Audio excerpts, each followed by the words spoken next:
Já que estamos no ar, hoje estamos de volta com um convidado pra lá de especial. Eu tô tendo o prazer, a honra de entrevistá-lo pela segunda vez. Ele já foi lá no nosso formato de TV, de programa de TV, fez um debate maravilhoso, porque ele é um político diferenciado.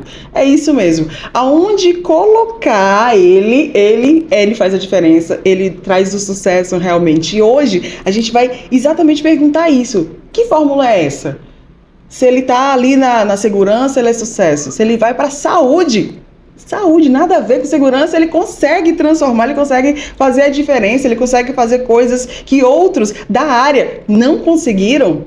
E ele veio mais uma vez como candidato a prefeito de Fortaleza. Então, vocês vão ver hoje, aqui no Já que Estamos no Ar, pela primeira vez, o primeiro pré-candidato aqui da nossa cidade, Fortaleza, Capitão Wagner. Seja bem-vindo, capitão. Eu tô assim muito feliz, você sabe o quanto que eu gosto do senhor. Nossa, eu sou realmente uma fã e eu tô muito feliz por você estar aqui. Isso é o primeiro pré-candidato que eu vou entrevistar.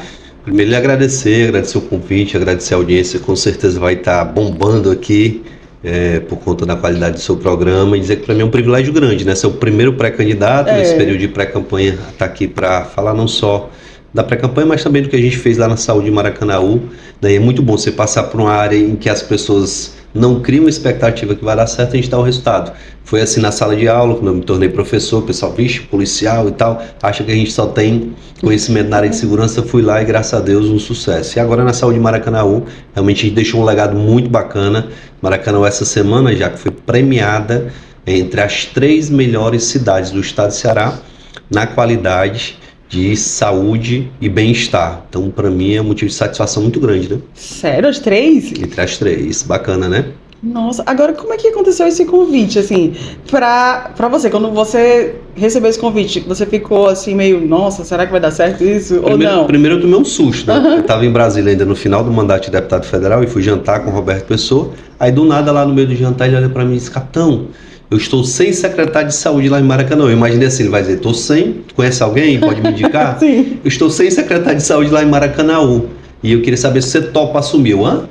Peraí, deixa eu respirar, deixa eu pensar um pouquinho. Roberto, me dá um tempinho, vou falar com minha esposa, vou falar com meu grupo, conversar, incrível. Fui falar com a esposa, ela disse, não, é muito complicado, saúde é difícil de fazer gestão. Fui falar com o nosso time da política, rapaz, pode ser um tiro no pé, é melhor você não arriscar e tal e tal.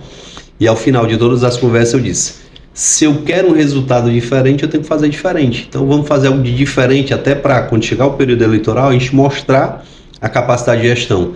E eu tenho um depoimento de uma mãezinha de um autista, que a gente até utiliza de vez em quando na rede social, e ela relatou no dia que eu fui visitar o centro de reabilitação que tem em Maracanaú. Ela olhou para mim e disse, capitão, eu queria lhe pedir perdão. E eu disse, por quê? Porque quando o senhor foi anunciado como secretário de saúde aqui em Maracanaú, eu coloquei a mão na cabeça e disse, meu Deus do céu, o que um policial entende de saúde? Vai piorar um negócio que já não está bom, vai ficar... E depois de 2 meses de trabalho, ela já reconhecia a mudança que foi acontecendo aos poucos e tirou o Maracanaú de uma nota 5, essa nota é dada pelo Ministério da Saúde, e concluímos o trabalho entregando o Maracanaú com a nota 9. Então, nossa, mérito do prefeito, mérito da nossa equipe. O mais engraçado, já que aqui a gente conseguiu motivar o mesmo time que estava lá com a nota 5. E o que eu senti é que as pessoas que lá na ponta tinham uma ideia de como melhorar o atendimento no posto de saúde, como melhorar o atendimento lá na UPA, lá no centro de especialidades odontológicas, levavam as ideias e quando chegava lá o pessoal, não sei o que, é muito complicado, e não colocava as ideias em prática. Isso desestimulava as pessoas, e a partir do momento que eu comecei a receber as ideias e colocá-las em prática e dar um mérito a quem deu a ideia, o time se motivou e o resultado foi esse, maravilhoso. E qual é essa diferença de botar em prática? Eu acho que isso estimula muito as pessoas a vestir a camisa. Existe na periferia de Fortaleza um sentimento muito forte de que o médico não quer trabalhar. O médico no posto de saúde não atende bem, o médico na UPA não atende bem. E assim que eu cheguei lá em Maracanaú, eu fui conversar com a equipe de médicos e pedi a eles um voto de confiança e pedi para que eles vestissem a camisa do time.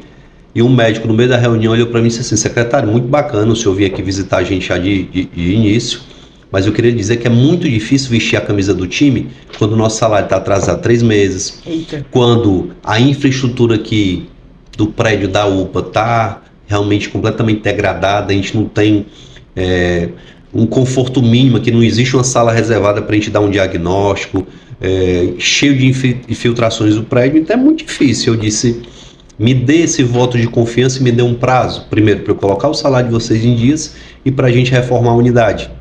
E é incrível, a gente começou a mostrar a transformação com a reforma da unidade, a gente colocou o salário em dias e não atrasou mais, e o resultado foi uma satisfação muito grande dos médicos e ficou mais fácil cobrar deles, cobrar pontualidade, cobrar um atendimento mais humano com os pacientes, e foi um ciclo virtuoso que se criou lá em Maracanaú, que se estende até hoje. Então estou muito feliz. Isso não foi só com os médicos, foi com a gente, comunidade de saúde, a gente Edemias, enfermeiro, com toda a equipe que realmente vestiu a camisa. Vez por outra eu recebo uma mensagem de lá, o pessoal dizendo, secretário, estamos com saudade do senhor. E a gente fica muito feliz, né? Muito bom. Agora, capitão, assim, trazendo, eu gosto de ser bem didática, né? E você, por ser professor, também sempre consegue expressar de uma maneira bem clara e objetiva. Mas, assim, pra gente que não entende, vamos supor, telespectador que está vendo aqui a gente, como é que você consegue e outros que estão lá não conseguiram? Então, não é por falta de dinheiro, não é por falta de gente. Qual é o grande diferencial do capitão que chega e realmente faz o que ninguém fez? Olha, acho que, primeiro, muitas pessoas só me conheciam pela TV, né? E me veio lá no posto de saúde para conhecer a realidade, passar a manhã toda conversando com o paciente, com o enfermeiro, com o porteiro da unidade, com a equipe toda, as pessoas se sentem prestigiadas. Lógico que a gente conseguiu muito mais recursos por conta da minha articulação em Brasília. Eu fui bater na porta dos deputados. Então, isso é um ponto. É a briga interna. Fui bater na porta do senador, fui bater na porta dos deputados. E, logicamente, por ter sido deputado federal, os amigos têm um carinho, têm um respeito, e a gente conseguiu aumentar a arrecadação do município. Só para te dar uma referência. Em 2022, Maracanaú só recebeu 2 milhões de reais de emendas parlamentares. Na minha gestão em 2023, de 2 foi para 30 milhões de reais. O quê? Então houve um aumento substancial no valor que foi para lá. E ficou mais fácil a gente, por exemplo, implementar um programa, em parceria com a educação, um programa Vê e Lê. O Roberto, muito sensível, ele disse assim, Wagner, eu me lembro que minha filha, quando era criança, estava na escola e não conseguia assimilar os conteúdos. Eu pagando o reforço escolar, eu pagando o professor para vir aqui e nada da menina melhorar as notas. E eu disse o que era o problema, prefeito. Ele disse, rapaz, eu fui para consulta com o oftalmologista, estava lá conversando com ele e relatei. Ele disse, a próxima vez traga ela aqui para eu dar uma olhadinha. Ele levou a criança. Quando o médico fez o exame oftalmológico, verificou que a menina não enxergava bem. E ele comprou um óculos, ele até diz, eu comprei um óculos fundo de garrafa, a bichinha não enxergava era nada. Como é que ela ia assimilar o conteúdo? A partir dessa experiência que o Roberto teve, a gente criou o programa Vê e Lê. Todos os alunos da rede municipal de Maracanaú passaram por um exame com o oftalmologista. Aqueles que foi identificada a necessidade do óculos, a prefeitura comprou o óculos, e aqueles que precisavam de cirurgia, a prefeitura foi lá e pagou a cirurgia. Isso só é possível se você consegue mais recursos. Não adianta a gente sair prometendo que vai resolver todos os problemas da saúde, porque tudo demanda um custo. Um hospital para se manter é muito caro, uma UPA para se manter é muito cara, 28 postos de saúde não se mantêm de graça. Então, a gente foi buscar. Como foi que a gente conseguiu aumentar recurso baseado também no bom trabalho? Quando a gente melhora os indicadores da atenção primária, esse que dá a nota, que era 5 foi para 9, a gente melhorou os 7 indicadores. Quando eu aumento as consultas de hipertensos e diabéticos, eu estou fazendo trabalho preventivo e o governo federal manda mais recursos. Quando eu aumento a cobertura vacinal, o governo federal manda mais recursos. Quando eu aumento as consultas e atendimentos de pré-natal da gestante, eu recebo mais recursos. Eu aumentei em 40% a arrecadação da atenção primária porque a gente melhorou esses indicadores. Então, quando você cria esse ciclo virtuoso, você consegue melhorar o atendimento, com a melhora do atendimento vai mais recursos. A gente informatizou completamente a saúde de Maracanaú. Caramba! Antes era tudo analógico. A gente saúde chegava numa casa, anotava num papelzinho, chegava lá no posto e ia digitar no computador. E a gente entregou para cada agente de comunidade de saúde um tablet, para lá na casa ele já digita que no tablet vai direto para o sistema. Então isso também facilitou a precisão nos dados. Quando eu cheguei lá, só para você ter noção, Jaque, eu queria saber a fila de cirurgias para os moradores de Maracanaú. E eu chamava a moça que era responsável, a senhora, e ela veio com um papel, com um bocado de cor anotada. Eu dizia quantas pessoas tem na fila. Ela dizia um número. Quando eu perguntava meia hora depois, ela dizia outro número, porque ela não tinha um controle. A partir do momento que a gente informatizou tudo, eu sabia exatamente a quantidade de pessoas que estavam na fila e isso facilitou também o atendimento. Então, inovar, informatizar, motivar o time, eu acho que foram ferramentas que a gente utilizou que funcionam na saúde, que funcionam na educação, que funcionam na segurança, funcionam em qualquer área. Então, o que foi dito aqui também, muito importante, que é importante você aí entender, é que um político tem que ser bem quisto também. Ou, no mínimo, tem que ser uma pessoa articulada, tem que ser uma pessoa que se dá bem com todo mundo, porque quer queira ou não, para que você traga esse recurso, você tem que conversar com pessoas, você tem que persuadir pessoas, você tem que ter bons relacionamentos. É isso mesmo? Sem dúvida. A gente conseguiu, só para você ter noção, já que a gente conseguiu recurso de deputado de direita, de deputado de centro e de deputado de esquerda. Olha só. Teve deputado do PT que colocou recurso lá na saúde de Maracanã. Que é o certo, né? Porque o político tá ali, tem que ajudar todo mundo, não tem que ajudar quem, né? E até porque eles foram votados na cidade. E a população cobra, poxa, tu tira aqui 2, 3 mil votos, não aparece aqui, não ajuda a saúde, não ajuda a educação. Então, como a gente divulgava, inclusive, quem era o deputado que estava colocando recurso, eu divulguei a ajuda do Danilo Forte, do Célio Studas, do senador Eduardo Girão, da própria Luziane, do Zé Ayrton.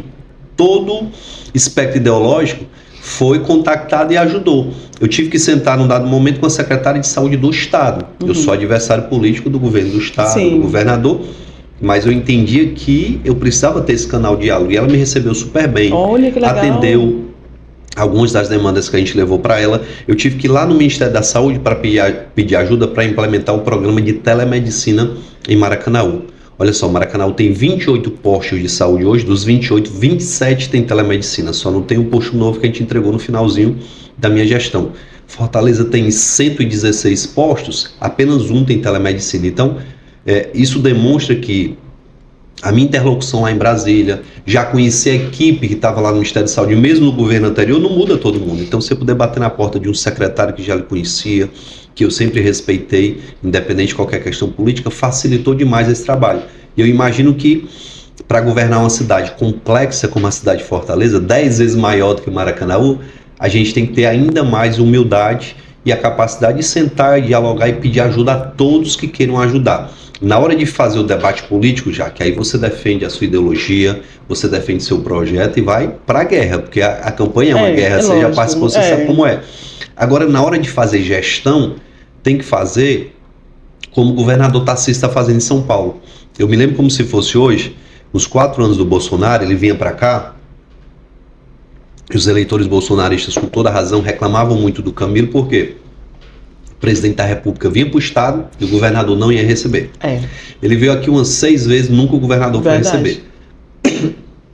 Passada a eleição, agora o Lula eleito, o Lula foi a São Paulo. O governador de São Paulo fez o quê? Fez o correto, recebeu o presidente da República. O mesmo bolsonarista que reclamava que o Camilo não ia receber o Bolsonaro, foi reclamar porque o Tarcísio estava recebendo o Lula. É uma reunião institucional. Exato. Por que o Tarcísio recebeu? O Tarcísio até falou para a imprensa, eu estou precisando aqui fazer uma obra de milhões de reais que eu não tenho como fazer só. Apesar de São Paulo ser o estado mais rico da nação, dinheiro público ele tem um limite. Então ele precisava da ajuda do governo federal. E foi lá humildemente, mesmo o Lula sabendo que o Tarcísio fez campanha para o Bolsonaro, ele foi lá bater na porta e pedir ajuda para aquela obra. Então a postura do estadista, do gestor que está preocupado com a população é essa. Ninguém pode imaginar que vai se tornar prefeito de Fortaleza e vai governar só para a esquerda, só para a direita, só para o centro. Né? Você governa para 2,5 milhões de pessoas. Aí, nesse espectro, vai ter gente de esquerda, de direita, de centro. E não é porque a pessoa votou ou não votou em você que você vai deixar de atender. Imagina, a pessoa chegar no posto de saúde, eu quero atendimento. Você votou no prefeito, eu votei não. Não existe isso, né? Exatamente. Ou seja, tem que ser profissional. Trazendo aqui para nossa vida, você tem seu trabalho, vamos supor. Você tem seu trabalho e você não gosta de determinada pessoa, mas você tem que atender e atender muito bem como atende aquela pessoa que você gosta. É a mesma coisa, não muda. E eu acho que até é muito mais profundo e importante porque vocês cuidam da gente de maneira geral. Então não tem que ter essa briga realmente interna, né? Vocês têm que ser completamente ali profissionais mesmo quando vocês querem o melhor para a população. Então, olhando hoje aqui, eu não vou falar do político. Sim. Do Wagner. Wagner, cidadão que mora em Fortaleza. Quais são, assim, as coisas que você olha e diz, meu Deus, que cidade é essa? O que precisa melhorar? Você, não como político, você como morador de Fortaleza. Olha, hoje já que eu me assusto muito quando eu ando pelas ruas de Fortaleza e vejo a sujeira nas ruas. Por que me assusta? Porque foi criada uma taxa do lixo com a promessa de que essa taxa seria suficiente para resolver o problema do lixo nas ruas. E infelizmente não é mais. Antigamente era um problema da periferia.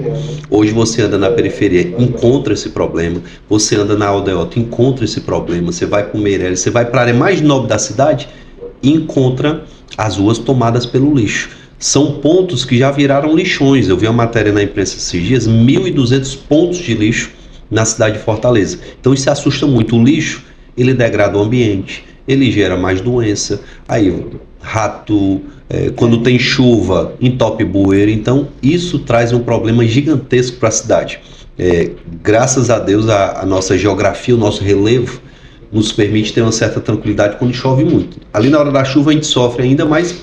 Se a gente tivesse um relevo, uma geografia parecida com a do Rio Grande do Sul, a gente tinha vivido aqui a mesma coisa. Então, o que mais me assusta hoje, além, logicamente, da questão da violência, que já está entrando na rotina do cearense, é essa questão da sujeira das ruas, que é responsabilidade direta do prefeito. Então bate uma revolta, assim, poxa, paga e aí, cadê o, né? Pois é, dia desse eu estava olhando meu boleto da taxa do lixo e eu disse, rapaz, como é que pode um apartamento aqui na Parquelândia pagar mais caro do que um apartamento lá do Cocó? Eu não vou dizer porque que eu estou falando do Cocó, mas de gente que votou a favor, que criou a taxa do lixo lá no Cocó pagando menos que eu. Eu disse, rapaz, tá errado. Qual o critério disso, né? Eu não sei qual foi o critério utilizado para definir esses valores. Então, na sua gestão, não teria a taxa do lixo? Primeiro mês, se Deus quiser, a gente vai revogar essa taxa do lixo, e não só revogar, já que mais do que revogar, a gente vai limpar a cidade. Como é que você vai conseguir fazer isso? Pronto, excelente pergunta. A gente está trabalhando e discutindo com vários ambientalistas e pessoas que hoje trabalham a gestão dos resíduos sólidos. Antigamente a gente falava lixo, hoje não pode mais nem falar lixo, é resíduo. Meu Deus. Todo condomínio. A taxa dos resíduos sólidos. Todo condomínio, todo restaurante, todo colégio, todo CNPJ hoje tem que ter um plano de gerenciamento de resíduos sólidos. E dentro desse plano, a gente tem que dar a destinação correta para esses resíduos. O problema é, antes da taxa do lixo foi criada a Lei do Lixo de Fortaleza. Nessa Lei do Lixo foi determinado que os grandes produtores de lixo, restaurantes, condomínios, colégios, todo aquele grande produtor tinha que pagar por uma coleta particular. Infelizmente, como não foi discutido de forma adequada, alguns grandes produtores fizeram o quê? Rapaz, eu vou pagar a coleta aqui, mas eu vou pegar parte desse lixo, vou entregar para um carroceiro aqui, ele dá o destino para o lixo. E qual é o destino que ele deu? Rua. Entendi. Colocou no canteiro central. Você está reformando a sua casa, passa lá o rapaz com um carrinho de geladeira, ei, quer que eu tire o entulho? Tá ali R$30 para ele bota lá dentro, só que em vez de dar a destinação correta, ele joga no meio da rua. Então, o grande problema hoje é esse. Por conta disso é quem tem tantos pontos de lixo. O que a gente vai fazer para sanar isso? A gente vai cadastrar esses carroceiros, os catadores, e a gente vai chamar esse cidadão de agente socioambiental. Vamos dar uma farda, vamos dar um treinamento, vamos entregar um triciclo elétrico para esse agente socioambiental. E além do recurso que ele vai receber quando ele bater na sua porta, você der o dinheiro para ele tirar o entulho da calçada, ele vai receber da prefeitura pelo resíduo que ele vai entregar. A gente vai comprar desse agente socioambiental o lixo. E por que eu digo isso? Se a gente pagar a grande empresa, a Marquise, aqui não tem problema em falar o nome porque eu não estou criticando. Se eu posso pagar a Marquise, eu vou continuar pagando, eu posso pagar um agente socioambiental pelo lixo que ele vai estar entregando lá. Vai estar ajudando, né? A gente vai praticar justiça social. E com isso ele vai ter uma fonte de renda. E eu acredito que a partir do momento que a gente amplie os ecopontos, que foi uma boa iniciativa do Roberto Cláudio, a gente só tem que ampliar, os agentes socioambientais vão estar ao redor de cada ecoponto, recolhendo o lixo e levando para o ponto, porque cada entrega que ele fizer, vai entrar um dinheirinho na carteira dele. Sim. E com isso a gente dá dignidade para ele e ao mesmo tempo a gente vai estar limpando a cidade. Além disso, a gente tem que fazer muitas outras coisas. Hoje a Prefeitura e o Governo do Estado, Jaque, tem uma prática que, na minha opinião, se for bem feita, é positiva, de utilizar a verba de publicidade. A verba de publicidade hoje é utilizada de uma forma que eu acho equivocada. Como é? Não, eu vou pagar aqui para o jornal não falar mal de mim. Eu vou pagar para a TV, para o programa de TV, para não falar mal de mim. Eu quero fazer diferente. Eu vou continuar usando a mesma verba de publicidade para criar campanhas educativas em relação a não jogar o lixo na rua, não dar destinação equivocada ao resíduos sólidos. Como a gente vai resgatar No nosso tempo, você deve lembrar que a gente tinha campanhas quase todo dia na TV para utilizar o cinto de segurança. É verdade. Para você não jogar a bituca de cigarro no meio da via, porque poderia gerar um incêndio. Então, a gente tinha muitas campanhas educativas na TV, no rádio, na imprensa escrita. E isso acabou ao longo do tempo. Nas escolas, né? Tinha muito. Então, verba de publicidade para isso. Escola. A escola, para mim, tem que ser a fomentadora de toda a política pública. Se eu quero iniciar um programa que trabalha a questão ambiental, vai ser dentro da escola que eu vou iniciar. Se eu quero criar um programa que vai iniciar uma educação para as pessoas terem mais cuidados com a saúde, é dentro da escola, como eu fiz em Maracanã com o Veilê. A gente vai criar tudo a partir da escola. Hoje, já que é incrível como a sociedade evoluiu. Antes, os filhos formavam a opinião a partir do que os pais diziam. Hoje está acontecendo o contrário. A meninada tem acesso à informação na internet, na escola, seja onde for, e chega em casa passando novidade para os pais. Muitos pais chegam para mim e dizem: rapaz, eu votei em ti por causa do meu filho. Encheu tanto o meu saco pedindo para votar nesse capitão e eu votei. Então, a criança influenciando o voto do pai. Então, eu acredito muito que a gente possa ter, né, aquele debate que a gente teve com a professora foi maravilhoso, que a gente possa, através da escola, realizar uma transformação social, de capacitar os jovens, de formar opinião, de ter trabalhos educativos na questão ambiental, na questão do trânsito e em várias outras áreas. Por falar em escola, queria agradecer a New Quality, nosso patrocinador oficial aqui do nosso programa. A New Quality, que é a distribuidora oficial dos móveis Movesco aqui no estado do Ceará, que sem dúvida são assim os melhores materiais mesmo. Quando você fala de escola, desde a educação infantil, ele vai até o ensino superior. Então, tem também os pisos, né, que são super diferenciados. Então, se você quiser saber um pouco mais, olha só esse VT. Aqui na New Quality, acompanhamos todo o trajeto de ensino dos nossos alunos, com móveis que acompanham desde a educação infantil e até também o ensino superior. Temos o que você procura para deixar a sua escola ainda mais bonita e moderna. Nossos produtos combinam as melhores tecnologias com um design que faz toda a diferença para a sua escola. Além dos melhores móveis, aqui na New Quality você encontra outras opções de produtos que podem melhorar o dia a dia dos seus alunos, como o nosso piso modular. Portanto, entre em contato agora mesmo e conheça os nossos produtos. Muito obrigada, New Quality. Não esquece de seguir nas redes sociais, e se você aí é dono de escola, se você é prefeito, entre em contato com eles que você vai levar muita qualidade, conforto e modernidade aí para sua escola. Continuando aqui, e a educação de maneira geral? Como é que você vê a educação hoje aqui na cidade de Fortaleza? Olha, a gente tem acompanhado muito os números da educação e tem conversado muito com diretores de escolas, com professores, e me assusta muito, já que quando a gente vê números tão positivos da educação, escuta relatos de diretores, de alunos que estão chegando ao 9º ano sem saber ler e escrever direito, sem saber fazer uma conta simples de multiplicação, de divisão, sem saber manusear qualquer problema de matemática. Eu fico muito preocupado porque eu aprendi a ler já na alfabetização, né? Nosso tempo era alfabetização, hoje é o 1º ano. E ver essa realidade entristece, porque se o aluno não está qualificado, como é que ele vai conseguir entrar no mercado de trabalho tão competitivo como é o mercado de hoje? Verdade. Hoje, quem tem uma boa educação e uma boa capacitação tem acesso a empregos maravilhosos, diferente de quem não tem. Se você não tem uma boa qualificação, se você não tem capacidade de falar uma outra língua, se você não tem a capacidade de manusear um equipamento tecnológico com facilidade, você vai ter dificuldade de se inserir no mercado de trabalho. Então, a gente quer garantir ao pai e à mãe que vai estar entregando seu filho lá na escola, que ela não vai ter só uma educação em tempo integral, ela vai ter de fato uma educação integral. O que é educação em tempo integral e educação integral? Educação em tempo integral, o pai está deixando a criança lá, o professor está faltando, a criança passa o dia ociosa lá na sala de aula. Quando sai da sala de aula, fica perambulando pela escola. Ou seja, a escola em tempo integral, em alguns casos, não todas, logicamente, está se transformando num depósito de crianças.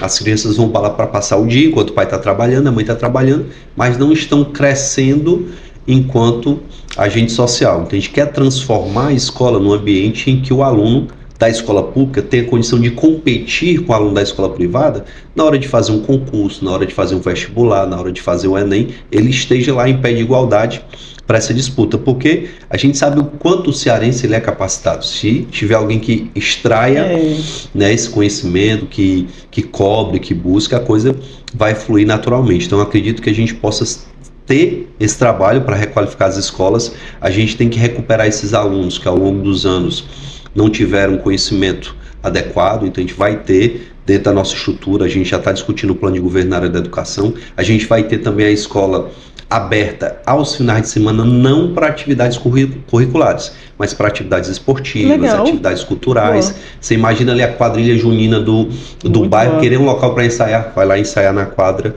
da escola. Tem equipezinha ali que está se planejando para uma peça de teatro, não tem onde ensaiar, vai ensaiar lá na escola. Tem uma equipe que quer praticar um esporte, um futsal. Nossa, as crianças ficam esperando, né? Educação física, assim, todas as crianças que eu conheço são assim. Inclusive a gente tem em Fortaleza hoje um equipamento social que é importante, que é bacana, mas que está mal utilizado, que é o Cuca. A gente tem que parabenizar. Eu também concordo. A gente tem que parabenizar a Luiziane por ter criado o Cuca, mas hoje eu tenho um relato de guarda municipal que trabalha no Cuca que diz assim: Wagner, eu tô lá tendo que aguentar o jovem entrar no Cuca com 1 litro de cachaça, não acredito. com cigarro de maconha e fazer uso aqui dentro, porque a gestão não nos deixa tomar uma providência em relação a isso. Um espaço público para o jovem. Nossa, a ideia é fantástica, né? Realmente fantástica. Então a gente vai disciplinar esses espaços, logicamente, com muita cautela, com muita responsabilidade, trazendo a juventude para a prática cultural, esportiva e de lazer, e criar os 50 cuquinhas. O que é o cuquinha? É a escola aberta no final de semana com infraestrutura de piscina, com infraestrutura de quadra. Isso, a nossa ideia é essa. Nossa, incentivar a cultura total. E muito mais barato do que aquela grande estrutura do Cuca, que é bacana, mas não dá pra gente prometer que vai criar 50 Seria Cucas. Mentira, né? Seria mentira. Então, em vez de construir aquela mega estrutura, a gente vai aproveitar as estruturas das escolas e criar os cuquinhas, onde inclusive os jovens vão ter um espaço de lazer, um espaço para atividade cultural, para atividade esportiva e para qualquer outra atividade da comunidade. Aproximar a escola da comunidade é essencial, Jaque. Eu estava discutindo com alguns professores e um deles deu uma sugestão. Wagner, se você for prefeito, coloque o professor para trabalhar na escola do bairro que ele reside. Porque é mais fácil, ele conhece a mãe, conhece o pai, ele vai trazer ali, né? Essa família para dentro da escola. Sim. E a gente tem que fazer a comunidade se empoderar da escola. Porque na hora que a escola precisar de uma ação, de um mutirão para uma pequena reforma, na hora que a escola precisar que os pais estejam ali para disciplinar realmente os filhos, vai ficar muito mais fácil. Hoje a gente tem escutado relatos de professores que são ameaçados em sala de aula. Eu já ia te perguntar isso. A violência dentro do ambiente escolar é muito grande. A gente tem que garantir a segurança. Como combater isso, o capitão? Porque assim, no programa mesmo a gente já mostrou vários vídeos realmente de alunos batendo nos professores, sabe? Você relatou agora a história do Cuca, né? Em relação à bebida, em relação à maconha. Como realmente, vamos dizer, educar, fazer esse limpa sem prejudicar ou trazer traumas? Que hoje em dia, né, qualquer celular, filme, pronto, aí já coloca aí como se a pessoa, o professor ou o gestor estivesse errado. A questão é justamente essa, a gente está levando um braço social com atividade esportiva, cultural, de lazer, e ao mesmo tempo a gente tem que garantir a segurança desse ambiente. Como é que eu vou chegar para um pai lá no Vila Velha e dizer, olha, pode deixar seu filho ir no final de semana para a escola, se eu não garantir para ele que lá na escola eu vou ter um local seguro, monitorado com câmeras, um local em que os vigilantes vão estar trabalhando lá de forma adequada, uma ronda escolar da Guarda Municipal. Então, com toda essa infraestrutura de segurança, eu tenho plena convicção que o pai vai se sentir seguro sim para liberar seu filho para ir para lá. Mas imagina o pai escutando o relato de que no Cuca o jovem está entrando para fumar maconha ou que está entrando para consumir bebida alcoólica. Esse pai vai se sentir seguro em deixar o filho para lá? Não vai de forma nenhuma. É tanto que a gente viu um relatório da própria prefeitura que mostra o custo de um Cuca é da ordem de 12 milhões de reais por ano. Caramba. Nós temos 6 Cucas, então daria 72 milhões de reais por ano para atender apenas a 6.500 jovens. Olha o custo como é elevado. A gente poderia ter muito mais gente frequentando o Cuca, né, podendo estar praticando lá um esporte, um lazer e uma atividade cultural, mas acredito que até essa questão do ambiente influencia de forma negativa aquelas pessoas que querem ir para um espaço de lazer, mas não querem estar se deparando com esse tipo de cena, né? Certeza. E, capitão, então pronto, a cultura a gente já viu aqui que é uma pauta muito boa em relação. Agora eu quero saber, vamos mudar aqui completamente. É uma dúvida minha e eu acho que de muita gente que está assistindo, né? Muita gente. Primeiro, você se considera de direita, de esquerda? O que é o capitão? Eu me considero uma pessoa que defende o cristão, que defende a família, que é contra o aborto, que é contra a legalização das drogas, e por conta disso são princípios mais ligados ao campo da centro-direita. E ao mesmo tempo eu entendo que é necessário uma oportunidade e um trabalho social que resgate essa juventude que está na periferia, que são situações que parte do centro-esquerda defende. Eu me considero de centro-direita sim, mas acredito na transformação social a partir da educação. Foi o que me transformou. Já que lá na rua que eu morava, eu tive um amigo, jogava bola na rua comigo, que infelizmente perdeu a vida trocando tiros com a polícia. Nossa. Foi assaltar, a polícia se deparou, matou. Tem outro que já foi preso. Tem parentes, tem primos que se envolveram com droga, tiveram que ser internados, que foram presos, foram para o presídio. Então, o que me diferenciou de todos eles? É que eu tive a oportunidade.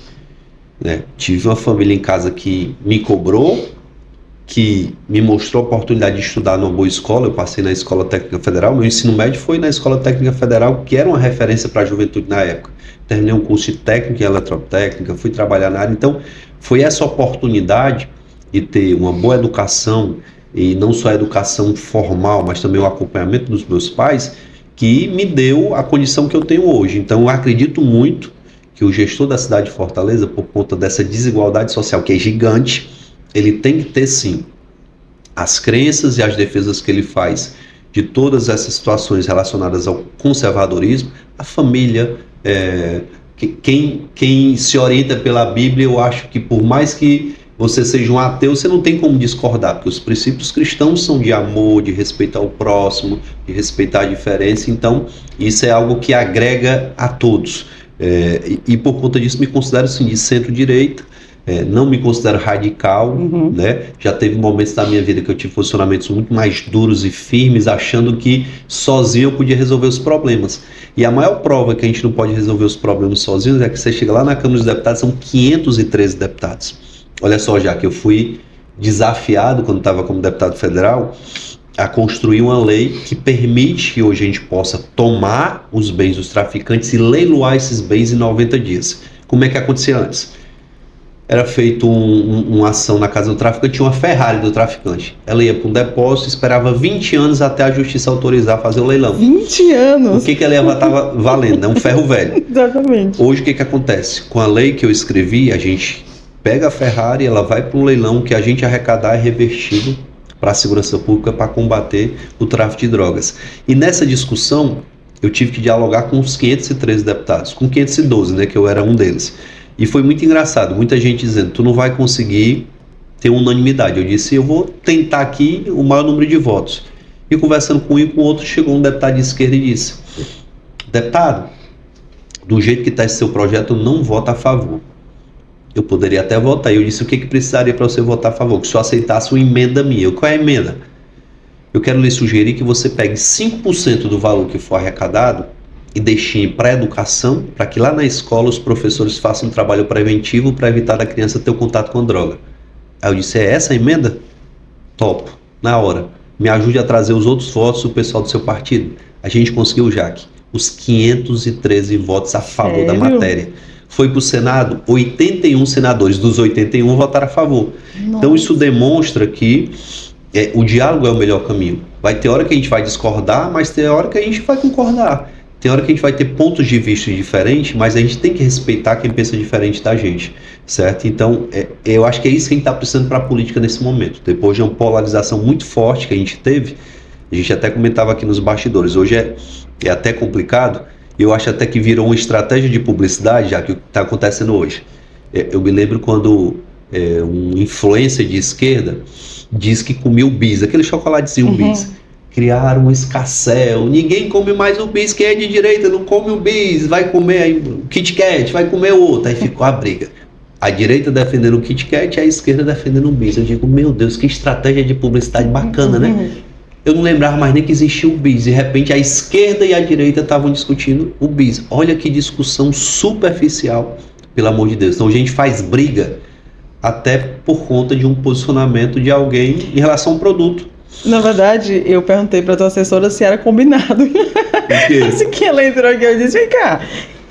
Hoje a gente está vendo aí o capitão, o André, o senador de direita, né, de pensamentos de conservadores, brigando aí todo mundo para ser prefeito. Em vez de se juntar, vamos lá, quem é que tem mais voto aqui? Quem é o mais poderoso aqui dentro de Fortaleza? Bora junto aqui. Não, aí tá todo mundo brigando, falando mal um do outro e tipo, esqueceram até a esquerda, né? Vocês estão brigando entre si, como assim?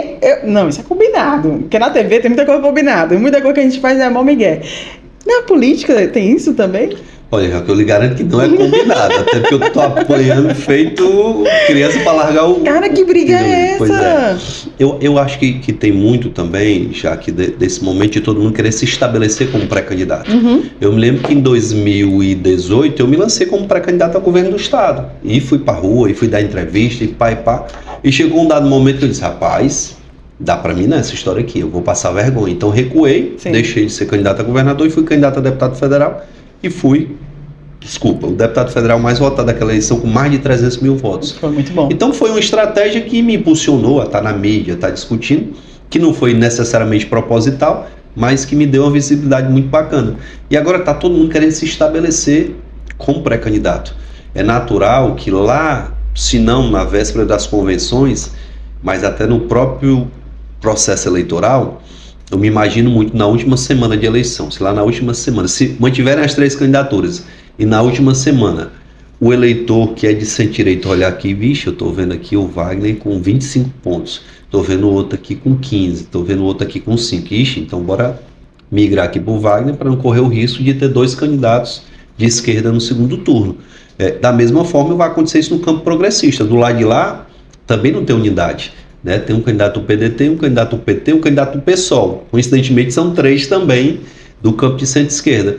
E eu acredito que vai acontecer isso também na reta final. Lógico que eu não queria estar apanhando como eu estou apanhando, lógico que eu queria ter muito mais harmonia aqui para estar discutindo a cidade. Você procurou essa harmonia ou ainda não? Não, ainda tem. A gente tem conversado constantemente. Sim. Muito embora não pareça, né? Porque a gente vê muita coisa aí na rede social. Semanalmente a gente conversa, né? Eu converso muito com o Eduardo Girão, que é uma pessoa que eu tenho um carinho muito grande. Entrou na política a um convite meu. Daí ele disse... Sério? Foi, eu convidei. Eu estava na casa do Eduardo, lá nos Estados Unidos, e ele me estimulando a ser o candidato a senador. Eu disse, rapaz, eu não vou não, vou para federal. Você que tem que ser o nosso senador e venha para o partido.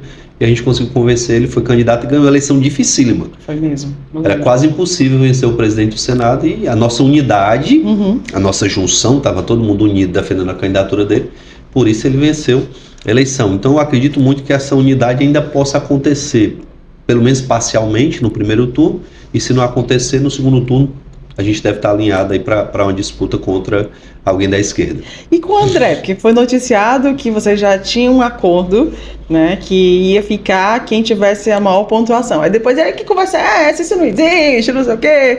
E aí, qual é a verdade? Não, a gente conversou sim, tive com o André na minha casa uma série de vezes, tive com ele lá no Congresso Nacional também. Em todas as conversas a gente tentou encontrar um caminho para a escolha. Eu sempre defendi que não necessariamente quem tivesse melhor na pesquisa, mas outros fatores deveriam ser considerados. Por exemplo, a rejeição.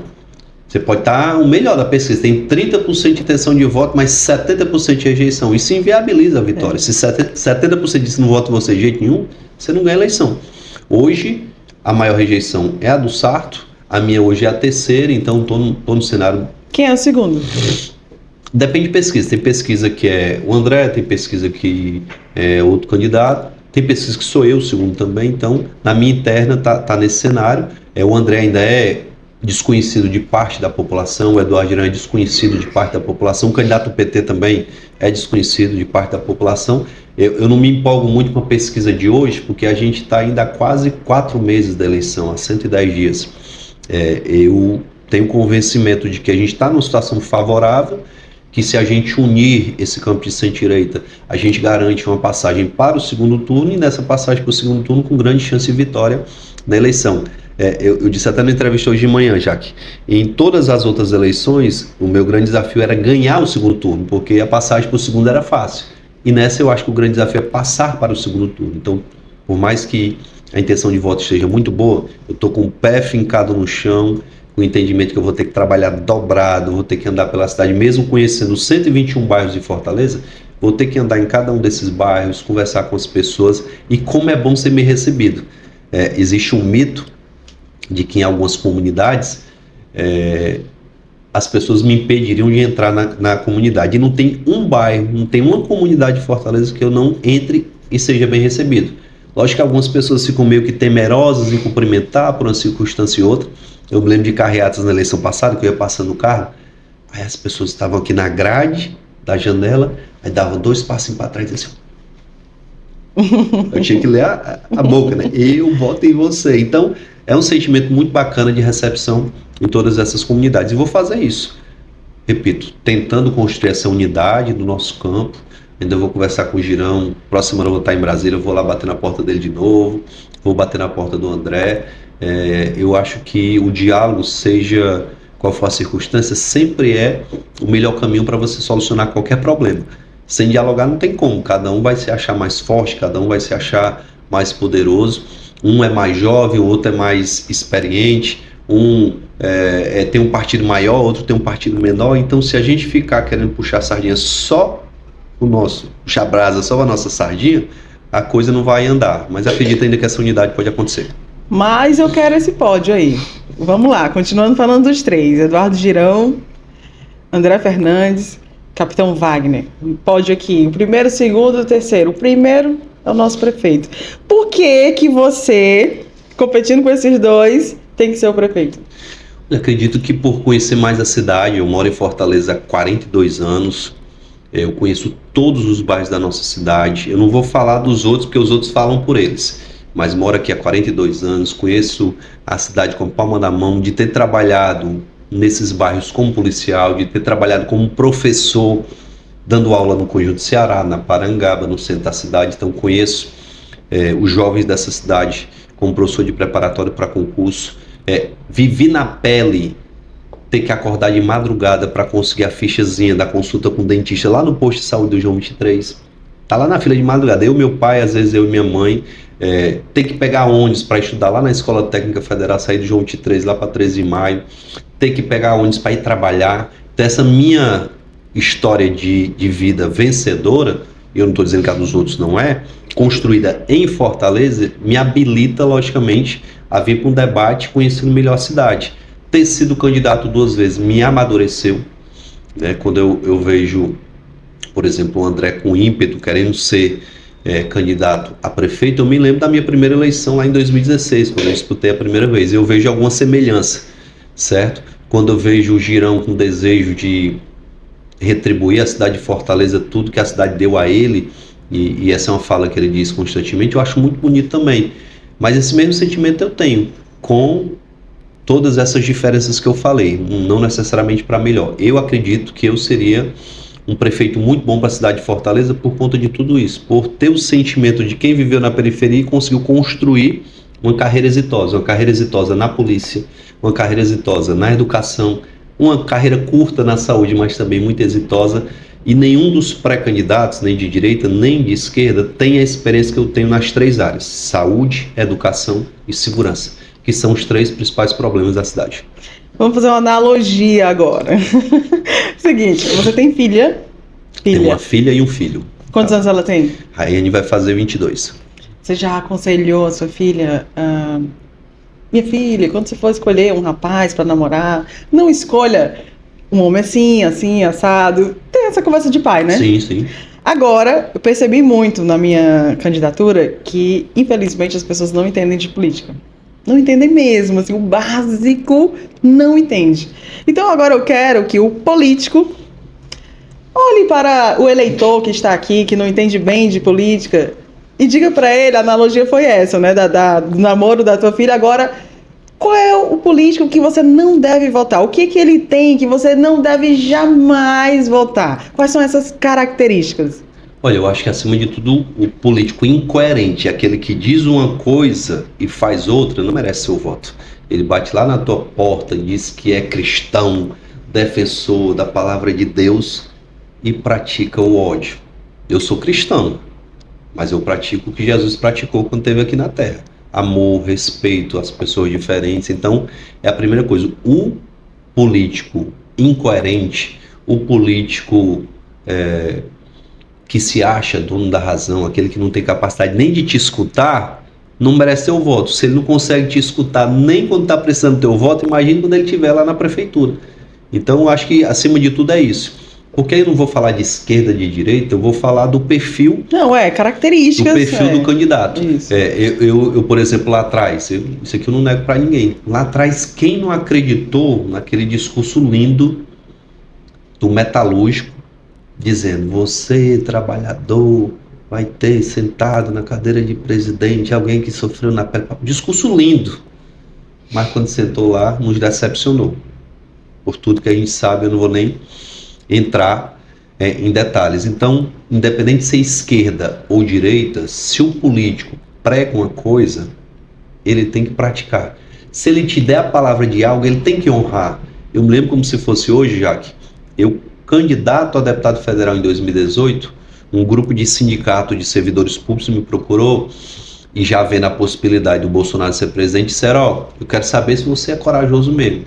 Assine um documento aqui com a gente, dizendo que se a reforma da Previdência vier de forma injusta e prejudicar os menos favorecidos, você vai votar contra. Eu disse: me dê, assine aqui e tira a foto, registre no cartório. E quando chegou o projeto de reforma da Previdência, por uma série de injustiças que lá eu vi, eu votei contra. E muitas pessoas: como assim votar contra? Não sei o que. Eu disse: dei minha palavra e aconteceu o que eu disse que ia acontecer, o que eu faria, eu fiz. Então, ter palavra na política vale muito. Às vezes as pessoas até se irritam, mas quando te escutam e tu explica o motivo pelo qual tu fez aquilo, que foi porque você deu a palavra, as pessoas aceitam. É muito difícil, já que encontrar político de palavra. Não é só aqui no Ceará, não. É no Brasil todo. Porque o político, ele se alia à conveniência. Eu estava até falando com a Daiane esses dias, a Daiane meio decepcionada, porque defendendo um projeto bacana e as pessoas criticando de forma exacerbada, sem conhecer o projeto. Ela dizendo: amor, eu não sei se eu ainda quero concorrer, não sei o que e tal. Eu disse: relaxe e se acostume, porque é assim. Infelizmente é assim. A gente ter coerência, a gente vai apanhar. Porque as pessoas querem que, mesmo que o projeto que vem do governo federal seja bom, por você ser de direita, eles querem que você vote contra. E as pessoas ficam chateadas se você vota a favor do projeto de quem é a oposição, mesmo o projeto sendo bom. É incrível. O projeto é bom, estou te explicando. Tem um policial que me criticou na época da reforma da Previdência. Como é que pode você ficar contra o Bolsonaro? Eu disse: meu irmão, não estou contra o Bolsonaro, não. Estou a teu favor. Porque o projeto está te prejudicando. Não, mas não pode ter que votar com o Bolsonaro, não quero nem saber. Tá bom. Quando começar a te prejudicar, tu me liga. Dito e feito. Começaram a descontar o negócio do salário dele, ele me liga: capitão, não estou entendendo esse desconto aqui. Eu disse: tu não está entendendo, não? Lembra aquele dia que tu me ligou, um ano atrás? Era isso que eu estava querendo te dizer, que o projeto ia te prejudicar e eu, como policial, não podia votar contra um policial militar. Ele disse: era? Pois é. Tu entendeu agora? É a questão do radicalismo, que hoje é tão forte. Eu estava conversando com a pessoa de manhã, a pessoa dizendo: é incrível como o radical de esquerda, aquele de extrema esquerda, ele defende coisas indefensáveis, e o radical de direita defende coisas indefensáveis. Se você se posiciona aqui, a ponto de você dizer: tá errado isso aqui, tá errado isso aqui, aí dizem que tu tá em cima do muro, porque tu é coerente. Então, a incoerência, o radicalismo, né? Eu acho que incoerência, radicalismo de esquerda ou de direita, ele não é bem-vindo. Sabe por quê? Porque na hora que o radical sentar na cadeira para governar, ele vai ter que dialogar com a esquerda, com o centro, com a direita, com todo mundo. Por que minha gestão como secretário de saúde foi exitosa? Porque eu sentei para dialogar com a secretária de saúde do governo, que eu faço oposição, e fui lá no Ministério da Saúde também com humildade para pedir ajuda. Já pensou se eu digo: vou pedir ajuda? Não, porque eu sou de direita, não vou ser... Quem é que estava prejudicado? A população de Maracanaú. Quando eu vejo hoje, Jaque, essa briga do Sarto e do Elmano. O Sarto, quando tem um problema de segurança, é o Sarto. A culpa é do Elmano, a culpa é do Sarto. Aquele fato do JF, para mim, foi o ápice da violência da nossa cidade. Um cara entrar no JF armado, matar o funcionário do JF, arrancar a cabeça do funcionário e ir embora sem ser incomodado, é o cúmulo da violência na nossa cidade. Aí o Sarto parte logo: a culpa é do governador. Mas como é que a culpa é do governador se aconteceu dentro de um hospital municipal? A culpa é do governador quando o cara saiu de casa e botou a arma na cintura e foi até o hospital, na rua, a culpa era do governador. Dentro do hospital, a responsabilidade era do prefeito. Então, a responsabilidade era dos dois. E eu sou de uma época, já que existia assim, uma disputa entre prefeitura e governo do estado. O Juraci diz assim, rapaz, vamos duplicar a avenida perimetral da Messejana à Barra do Ceará. Eita, aí o Tasso, como é, nessa obra aí tá bonita. Então eu vou duplicar a avenida do aeroporto. Aí o Juraci criou o CSU, meu primeiro banho de piscina, criança, o pai levou pro CSU lá do Henrique Jorge. Olha! Família, os 4 irmãos foram lá tomar banho de piscina. Aí o Tasso foi e criou o projeto ABC, meu primeiro curso de computação, minha aula de basquete, meu futsal, fui lá no ABC do João 23. Então, nessa competição entre os dois, quem é que estava ganhando? A gente, o morador de Fortaleza. Exatamente a mesma coisa que o prefeito de Salvador me disse, o Bruno. O Bruno Reis disse, Wagner, cria um projeto habitacional aqui, 740 unidades habitacionais que eu estou entregando. Aí no mês seguinte o governador vai que cria um com 1.000 unidades para dizer que era melhor do que o meu. Quem foi que saiu ganhando? A população de Salvador. Nossa. Então, se você tem essa competição saudável de quem é o melhor, quem é o povo. Agora, se a competição é de quem é o pior, não, a culpa é dele, a culpa é do... Ninguém está ganhando. Sem dúvida. Então vocês entenderam aí, né? O tipo do político que você não deve votar. Mas a gente está no mês de junho. Vou perguntar para ele se ele tem algum projeto em relação às quadrilhas, em relação a esse período que a gente ama tanto por ser cearense, por ter muitas bandas de forró, por ter muitas comidas gostosas. Então é o seguinte, a gente vai agora para o nosso quadro Desafio do Chefe, que tá nesse clima junino, e tem mais um desafio aí que tá chegando no seu Luciano da Pronto Pizza e Pronto Carne. E o que será que ela vai fazer? Olha só. Desafio do chefe. Oferecimento. Pronto Pizza. Pronto Carne. E Center Box. Tudo de bom pra você.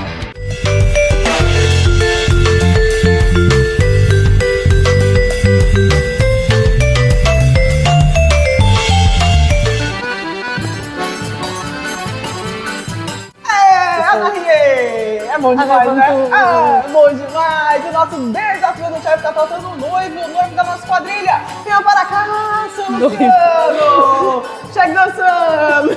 É o italiano no São João! Tudo bom, seu Luciano? Tudo ótimo, parabéns. Estamos aqui com a chefe. Adorei já na primeira receita. Parabéns, Obrigada. parabéns, Juliana. E é o seguinte, gente. Na primeira, vocês viram que a gente já entrou no clima junino. E dessa vez, seu Luciano, você já comeu um pratinho de São João? Na verdade, eu estou conhecendo coisa nova. Aquele maguzá, que não vou deixar. Adorei agora. Agora, prato de hoje é o seguinte, já passei no Center Box, ó, gente, eu comprei aqui ingredientes pro seguinte, chefe, vou te desafiar a pegar os produtos aqui da Pronto Carne. Nós temos aqui, ó, calabresa, frango e carne de sol. Certo. Você sabe que esses produtos sempre estão no pratinho tradicional de São João, sabe? Sim, já conheço. Então, eu trouxe aqui alguns produtos do Center Box que eu te desafio a fazer um pratinho junino. Usando Legal. os produtos da Pronto Carne e alguns insumos que eu trouxe. Bacana. Você topa? Topo. Já sabe o que vai fazer ou vai descobrir fazendo? Eu acho que eu já sei. Um Já? vatapazinho. Pratinho, não vatapá, pode faltar. Farofinha, Farofinha. arrozinho, calabresa. A gente pensa igual. É. Então hoje vocês vão ver o italiano comendo o autêntico pratinho junino. Vamos lá, chefe? Vamos lá. Vamos lá. Próxima receita é o vatapá de frango. O nosso vatapá que já é com o frango desfiado da Ponto Carne, tá? Refoga, cebola, pimentões, cheiro verde, nos temperos, açafrão da terra. Prontinho, gente, caldinho pronto, tá? Com todas as verduras temperadas, refogadas, com fundo de caldo de galinha. A gente vai bater essa misturinha no liquidificador, liquidificar, tá? Que esse aqui vai ser o sabor do nosso vatapá, tá bom?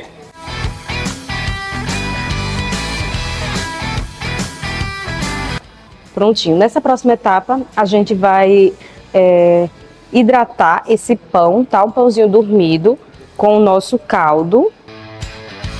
E aí vamos agregar o leite.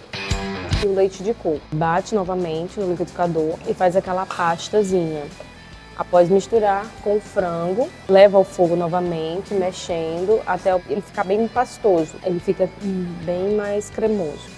Após isso, adiciona o azeite dendê, que é o sabor característico do vatapá, tá?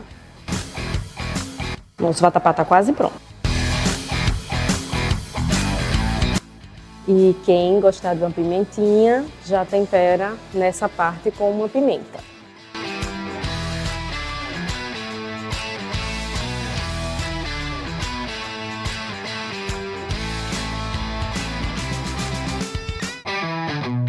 Deixa eu olhar a beleza desse pratinho. Você tá vendo aqui? Que pratinho sofisticado, com produtos pronto carne. Tá vendo aí, seu Luciano?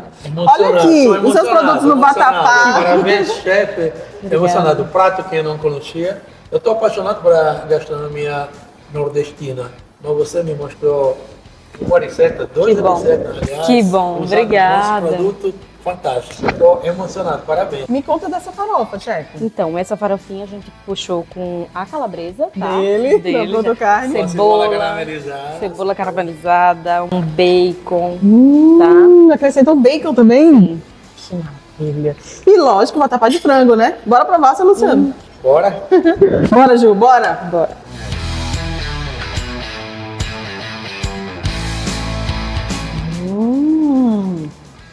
Nossa, que delícia! Quem gosta de pimenta, dá pra puxar uma pimentinha, tá? Eu adoro Eu pimenta. só não puxei, botei uma pimenta porque aí fica a opção, né? Mas eu amo. Nossa, tá muito bom. Parabéns. Gostei muito dessa farofa também. O que você achou, seu Estão Luciano? falando disso. Não é? Estou gostando de tudo. Essa farofa é uma delícia. É difícil botar uma farofa na mão assim, delicada. Bem a massa temperada. da farofa não é dura, não é maravilha. Né? Mais uma vez, parabéns. Nossa, É um pratinho mais sofisticado, Não, né? o nosso São João ficou muito mais delicioso, mais sofisticado com a sua presença, Juliana. Ai, muito obrigada, meu amor, Obrigada a você. por estar com a gente nesse Obrigada a mês de vocês. junho. Gostoso, Eu Luciano? gostei, mas no vatapá está o nosso filé de Bertin Plano. É, sim. Sim, Aqui é na farofa tem a calabresa. Exatamente. Você gostou de trabalhar com esse produto? gostei, achei super Indica. prático. Indico, gente, ele é um franguinho assim bem temperado, tá? Já desfiado. A embalagem fácil de abrir, bem prática e só o filé. Só o Obrigado. Ju, quem quiser te seguir nas redes sociais. Juliana Pri Gastronomia, tá? Obrigada pela participação. E convida todo mundo para ir no Pipo, né? Então, eu participo do Pipo, tá? Sou cozinheira, estou trabalhando lá agora, estou formando a equipe lá, entendeu? Estou participando, então venha todo mundo. Obrigada! Próximo desafio do Pode chefe. confiar, viu? Vai pronto pizza. Tchau, tchau.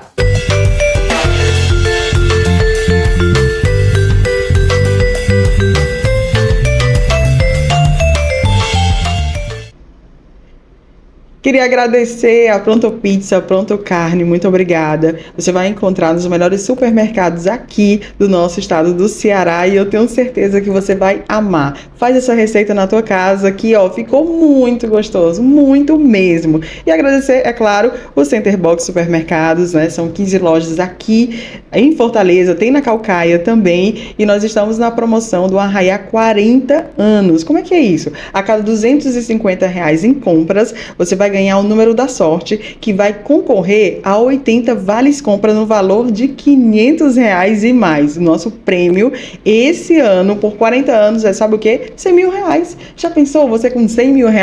Você ia comprar o quê? Me diz aí. Então, vai lá no Center Box, começa a comprar. Quanto mais números, mais chances você tem de ganhar. Então, não esquece, passa no Center Box mais próximo aí da sua casa. Por falar nisso, eu trouxe do Center Box aqui para o Capitão Wagner. Não sei nem se ele gosta. Fabricação própria aqui, ó, da padaria do Center Box, padaria Dona Leda. Eu trouxe aqui um misto de bolos típicos. Pé de moleque, bolo de milho. Você gosta, capitão? Gosto sim. Agradecer o Gerardo, né, que é o dono do Center Box. Isso. O primeiro Center Box foi lá no João 23, não sei se É você verdade, sabe. eu sei disso. Gosto mais de Gerardo. Dona Leda, um beijo, leve lá pra Dayana também, maravilhosa, um beijo pra você, meu amor. E aí, você gosta mais de qual? Eu gosto mais do pezinho de moleque. A Daiane adora bolo de milho, tudo com milho a Daiane gosta. Mucuzá, Pamonha, é com a Daiane. Eu gosto também, mas ela gosta bem mais do que eu. E aí, o que você pensa aí pro São João? Já que a gente é muito forte, como eu falei, né, nessa cultura junina. Hoje eu estava na Câmara Municipal e o vereador Márcio Martins, que é o organizador de um festival de quadrilhas lá do Jardim América, estava me agradecendo porque durante 7 anos consecutivos a gente ajudou na organização desse festival de quadrilhas lá do Jardim América. Mas eu sonho, já que em rever aquele momento que a gente tinha a cidade toda com o Festival Junino. Você deve lembrar do Arraiada com Comadre Chica ali no Zé Walter. Você deve lembrar do Conjunto Ceará. Você deve lembrar da Praia de Iracema. O próprio João 23 tinha uma festa junina maravilhosa. Eu sonho muito em ver novamente isso acontecer. Por que eu sonho, pessoal, com isso? O Márcio estava relatando lá no Jardim América, durante esse período do festival, 250 empreendedores estão ganhando seu dinheiro lá. 250. Vendendo seu bolo de milho, caramba, vendendo seu baiãozinho com carne, a paçoca e tal. Muita gente trabalhando e com isso, logicamente, tendo uma fonte de renda. Além das pessoas que se envolvem no ciclo total do festival. É quem fabrica a fantasia, é quem transporta os brincantes, né? O pessoal que compõe a quadrilha junina. Então é uma infraestrutura muito bacana que gera um impulsionamento muito forte na economia. Então quero sim ser prefeito para voltar aquele momento em que a gente vai lá para o José Walter, lá para o João 23, para a Praia de Iracema, para Messejana, porque será ter festivais em toda a cidade para impulsionar a economia da nossa periferia. A gente precisa, já que tem o entendimento, de que a cultura ela não pode ser somente na área mais nobre. Eu tenho até que relatar aqui. O Réveillon de Fortaleza foi maravilhoso esse ano. 3 dias de festa, é excepcional. A gente não tem uma crítica àquele evento. Mas se me tornar prefeito, além da Praia de Iracema, eu quero fazer o que a Luiziane fez lá atrás. Eu me lembro que uma vez eu fui curtir o Réveillon lá na Messejana. Sério? Foi, tinha tinha um Réveillon da Praia de Iracema, tinha um na Messejana e tinha outro no Conjunto Ceará. Então eu já curti meu Réveillon no Conjunto Ceará, no Polo, já curti na Messejana quando eu morei lá pertinho e já fui também para a Praia de Iracema. Então a gente quer descentralizar a atividade cultural na nossa cidade. A gente precisa ter, por exemplo, eu tenho uma ideia de, até para ajudar a solucionar o problema do horário de rush, um amigo me disse esses dias, cara, a gente tem que ter lá no terminal de ônibus, no horário de rush, atendimento médico, atendimento na área de saúde, porque quem está ali esperando pelo ônibus, que está num momento de tanta confusão, vai ter, não, vou aproveitar aqui para ir ali pegar um medicamento que o médico me receitou, para ter uma consulta com o dentista, com o médico, e com isso a gente vai ter um desafogamento também daquele fluxo nos ônibus. Então, é isso que a gente quer ver a cidade como um todo sendo contemplada com ações da prefeitura. É muito bom quando a gente vai, por exemplo, para o polo gastronômico da Vajota, né? A quantidade de opções que a gente tem ali. Quando a gente vai lá para o Lago Jacareí, quão maravilhoso é aquilo ali. E para não falar só de regiões mais nobres, classe média alta, lá no Parque Raquel de Queiroz, ali pertinho do Norte Shopping. Muito legal mesmo. Então tem alguns ambientes em Fortaleza que são muito agradáveis. E a ideia da gente é isso, é requalificar o espaço público em parceria com a iniciativa privada. Não sei se você lembra, Jaque, ali pertinho do Rio Mar Kennedy, nós tínhamos vários galpões fechados de indústrias que funcionavam lá e deixaram de funcionar. E esses galpões abandonados serviam para, à noite, uso de droga, tentativa de estupro contra jovens que desciam ali na parada de ônibus da Sargento Hermínio. E na hora que veio a construção do Rio Mar Kennedy, depois veio um conjunto de apartamentos, acho que 8 blocos de apartamentos. Depois a prefeitura foi lá e revitalizou o Parque Raquel de Queiroz. O espaço ficou completamente agradável. O dono da construtora daqueles imóveis me disse, Wagner, é incrível. Teve gente que foi da Messejana para morar ali, gente do centro, gente da Barra do Ceará, da Parangaba, porque se tornou um ambiente muito agradável na cidade. E essa foi uma ação da iniciativa privada, porque quem construiu o shopping foi iniciativa privada, quem construiu os apartamentos foi iniciativa privada, mas a prefeitura deu a parcela de contribuição quando revitalizou aquele parque, Raquel de Queiroz. Então, essa é a demonstração que a prefeitura sozinha não resolve, mas se ela tiver a inteligência de chamar os empresários, venham para cá, bora fazer junto, a coisa acontece. Aí você diz assim, vai beneficiar os empresários. Mas quantos trabalhadores trabalharam na construção daqueles apartamentos? Na construção do shopping? Hoje, no funcionamento do shopping, hoje no funcionamento dos apartamentos, muitas oportunidades de emprego surgem dessa ação parceira entre gestão pública e gestão privada. Que interessante, assim, ver um pré-candidato elogiando a gestão atual, né? Então, achei muito bacana realmente isso, parabéns. E já que você falou de alguns, existe alguns outros que você tá achando bom e vai melhorar também? Olha, eu tenho a ideia de replicar esse modelo que foi Sim. feito lá. Eu conversei com o dono da Moura do B, que é a construtora que construiu aqueles apartamentos, né? Eles iniciaram também a construção do shopping, outra empresa foi quem concluiu. E eles dizem, Wagner, se você se tornar prefeito, o que a gente fez aqui com essa gestão, a gente quer fazer com você, por exemplo, lá no Vila do Mar. Uhum. Você imagina você ter no Vila do Mar um apartamento ali de classe média, de frente para o mar, Caramba. uma pousada para receber turistas que têm um poder aquisitivo menor. Sim. Então, a gente impulsionaria a atividade econômica ali e revitalizaria completamente aquele espaço. O grande problema da violência são espaços degradados. Existe um local em Fortaleza que é lindo, mas que as pessoas não têm acesso. O Morro do Santiago fica ali pertinho do Marco Zero da Barra do Ceará. E é um local que quem não mora lá não consegue subir, não consegue entrar lá na comunidade. E eu tenho um sonho em transformar completamente aquela região. Você já imaginou a gente poder pegar aqueles moradores daquelas casas, oferecer para eles uma moradia digna, como o prefeito de Salvador fez? Olha o que o prefeito fez. Ele chegou para os moradores de uma região que estava degradada, já que deu 3 opções. Olha, eu vou construir aqui creche, escola, terminal de ônibus, um mercado e moradias. E eu vou dar para vocês 3 opções. Vocês podem sair daqui, eu vou pagar um aluguel social, e quando terminar aqui os apartamentos, vocês vêm morar nos apartamentos. Mas se você não gostar de morar empendurado, que nem diz o cearense, vou lhe dar uma outra opção. Vou lhe dar um sobradinho aqui bacana, bem estruturadozinho, lhe entrego sobrado. Se você não quiser nenhuma das 2 opções, eu vou lhe dar o valor correspondente para você comprar uma casa em qualquer bairro da cidade. Nossa. Você vem, traz a casa aqui, a gente paga e você entra. Não vou lhe dar o dinheiro, então eu vou pagar e você vai receber a casa. E esse é um programa habitacional que virou um sucesso lá na Bahia. Deu certo lá, né? Deu super certo. Por que os nossos programas habitacionais não dão certo, Jaque? Você pega um morador da Barra do Ceará, aí leva lá para Ancuri. Você pega um morador lá do Serviluz, quer levar lá para o Cidade Jardim, ali no Zé Walter. Não funciona, não dá certo.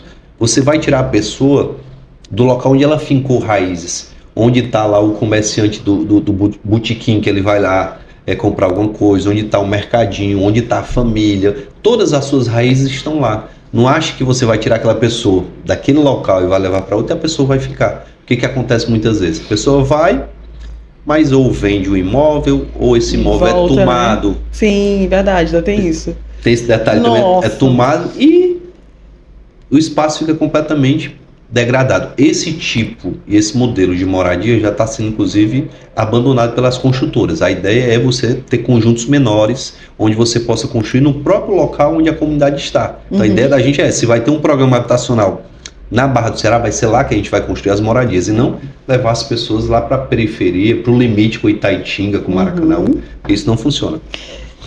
Já que você é o cara da segurança. Eita, cara, pesado. E assim, a gente conversa, mas sempre esbarra ainda nesse demorou problema. de entrar na segurança, né? Vamos deixar para depois, lá para o final. Sempre esbarra nisso. Capitão, tem uma solução? Será que existe, assim, luz no final do túnel? Já que às vezes eu acho que a velha política ela faz questão de disseminar com os moradores da cidade o discurso, não adianta não tem jeito, para as pessoas se acomodarem e as pessoas não entenderem que tem jeito sim. Eu tive em Medellín, onde Pablo Escobar construiu um cartel que tinha 300 homicídios a cada 100 mil habitantes. O Ceará tem 50. Lá eram 300 homicídios a cada 100 mil habitantes. E Medellín hoje vive uma realidade de apenas 9 homicídios para cada 100 mil habitantes. E 300 caiu para 9.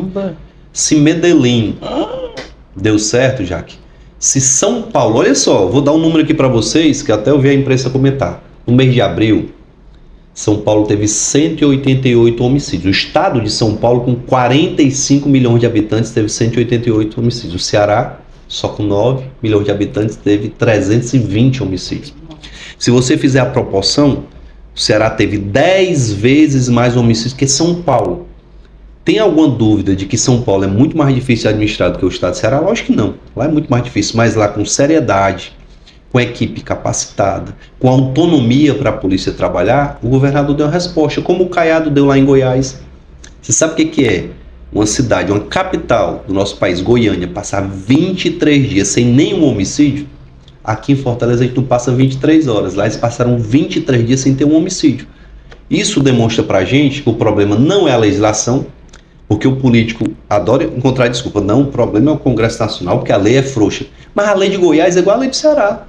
A lei de São Paulo é igual a lei do Ceará. Então, essa desculpa, ela não existe. O que a gente precisa primeiro é assumir a responsabilidade. A gente tem que parar de dizer, não, isso aí é culpa do Estado, é culpa do governo federal, é culpa...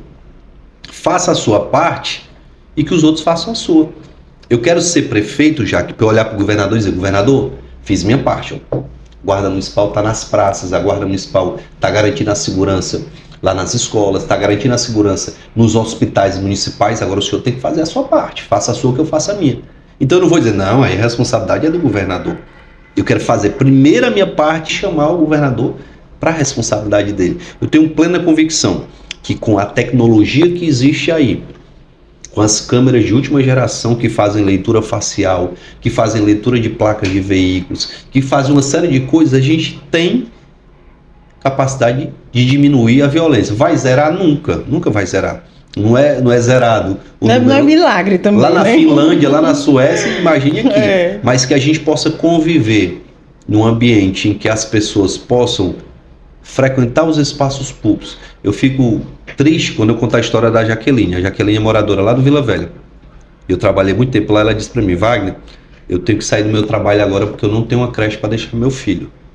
Eu disse, Jaqueline, eu conheço a área aqui, tem uma creche a 4 quarteirões da tua casa. Ela disse, não, você não entendeu. Aquela creche está num território que é dominado por uma facção e a minha casa está num território que é de outra facção. Eu não posso passar para lá.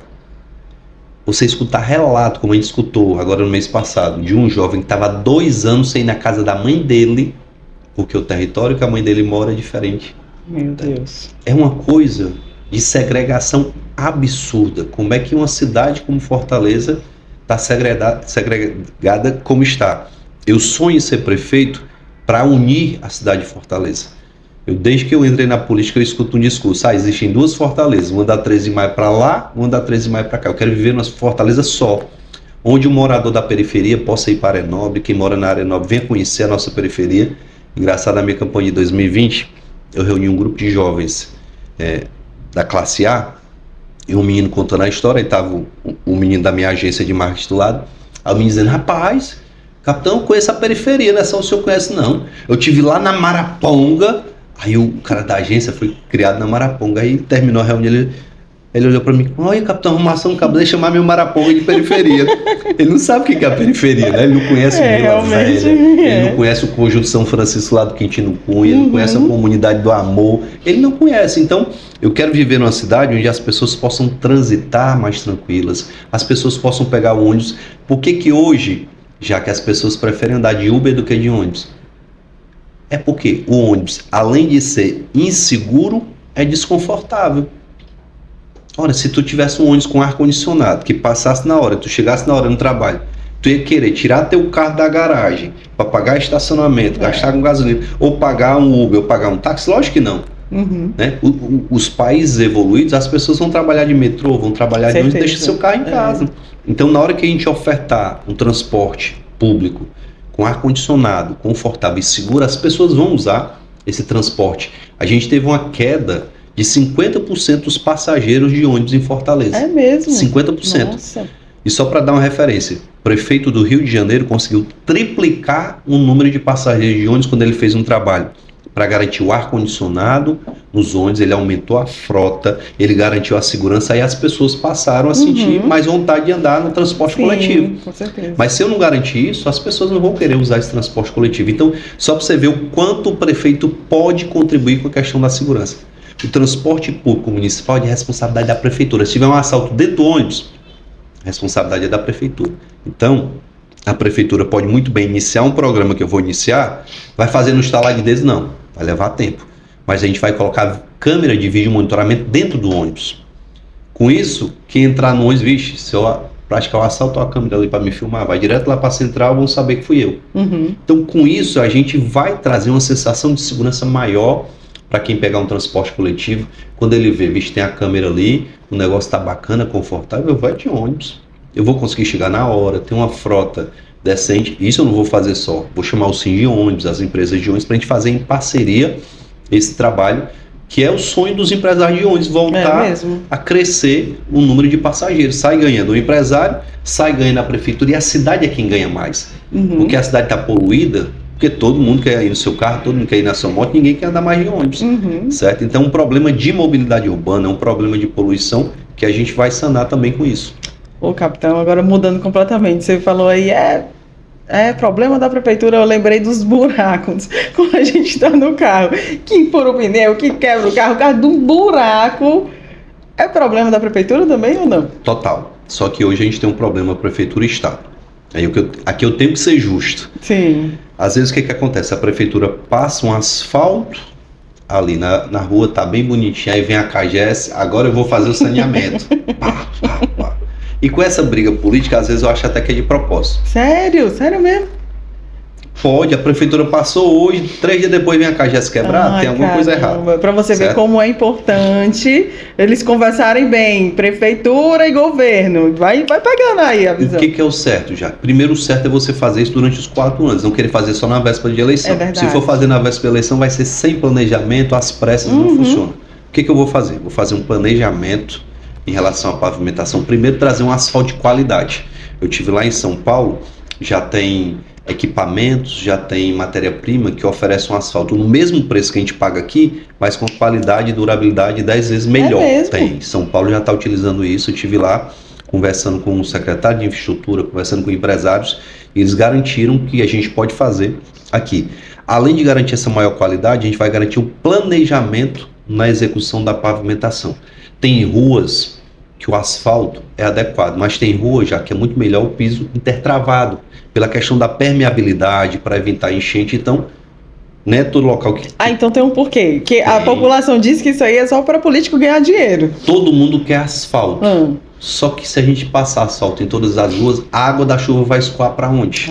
A gente tem uma coisa, um raciocínio mínimo, não precisa ser ambientalista para entender. Não, mas tem que ser explicado.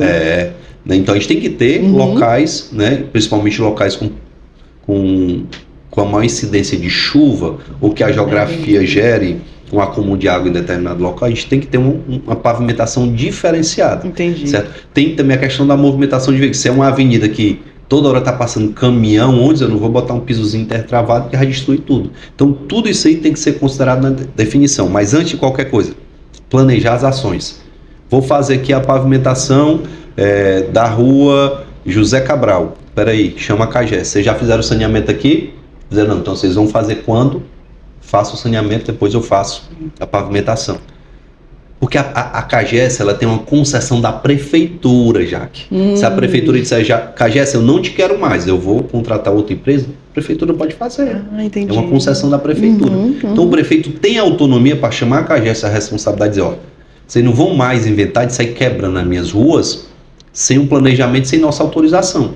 Então vocês vão me dizer como é que vai ser o trabalho durante um ano para você passar o saneamento, na sequência eu vou passar a pavimentação.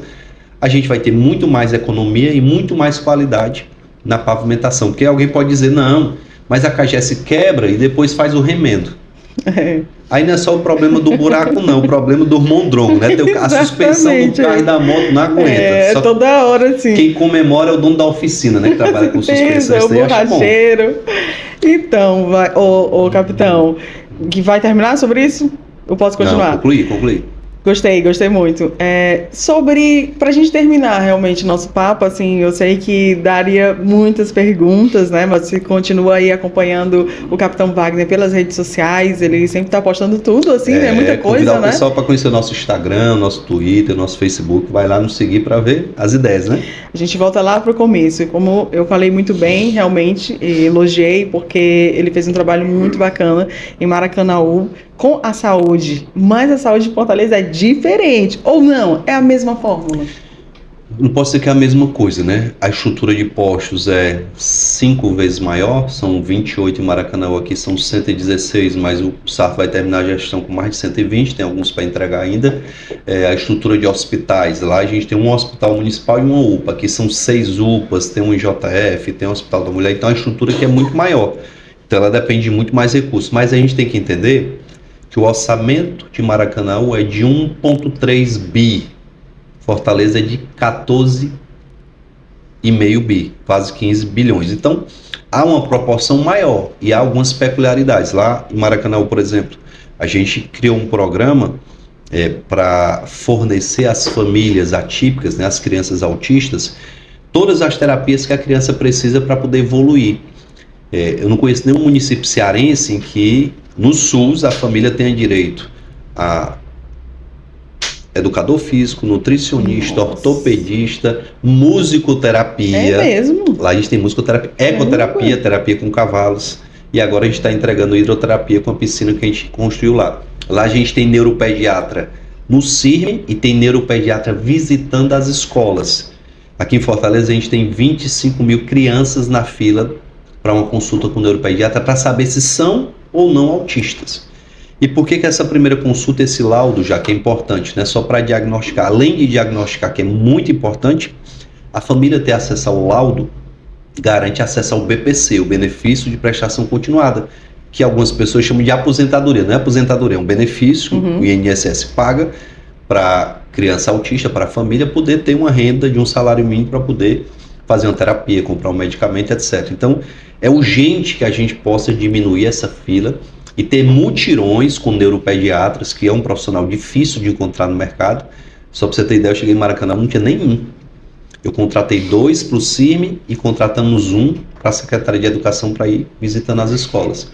Então, é um profissional difícil de encontrar, a remuneração dele é bem mais alta do que a dos outros médicos, mas a gente tem ferramentas para poder solucionar isso. Hoje a gente tem 2 neuro no CIRM, tem um neuro visitando as escolas e tem outro neuro no Conecta, que é um programa do IPRED que a gente levou para Maracanã também. Então hoje a gente tem neuro em todos os equipamentos praticamente que cuidam das crianças autistas. Nós contratamos mais fonoaudiólogos, terapeutas ocupacionais, psicopedagogo. É um profissional, já que as pessoas não conhecem ainda, que trabalha a questão educacional relacionada à questão da saúde mental. Profissional vital para que a gente tenha um rendimento escolar melhor dessas crianças. Então, a gente fez um trabalho muito bacana, logicamente que Fortaleza é mais complexo.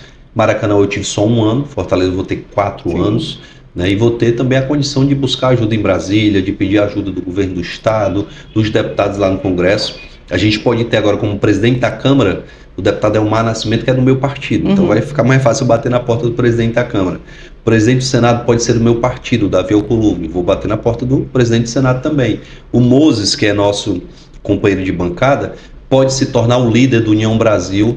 Lá em Brasília também vai nos ajudar muito. Então a gente está num ambiente muito favorável para que a gente tenha onde bater a porta e onde conseguir recursos para trazer coisas novas para a nossa saúde. Eu sonho muito em construir em Fortaleza o que eu vi lá em Barueri.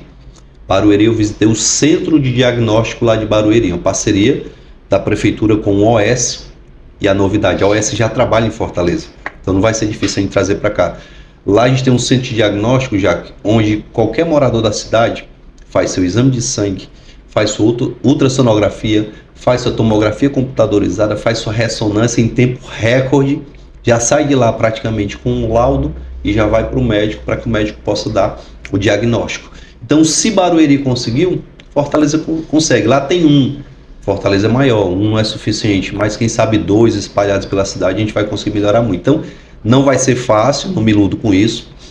Acho até que o atual secretário de saúde do Sarto, ele deu uma organizada melhor na estrutura e, logicamente, dando continuidade àquilo que ele implementou, que foi bom, e melhorando aquilo que não está funcionando adequadamente, a gente vai entregar a saúde muito melhor para o fortalezense.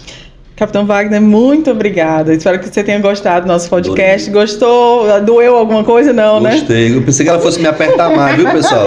Ela até tentou aqui, mas... Eu sou de boa. O importante que eu acho é passar para a população, né, o que vocês querem fazer.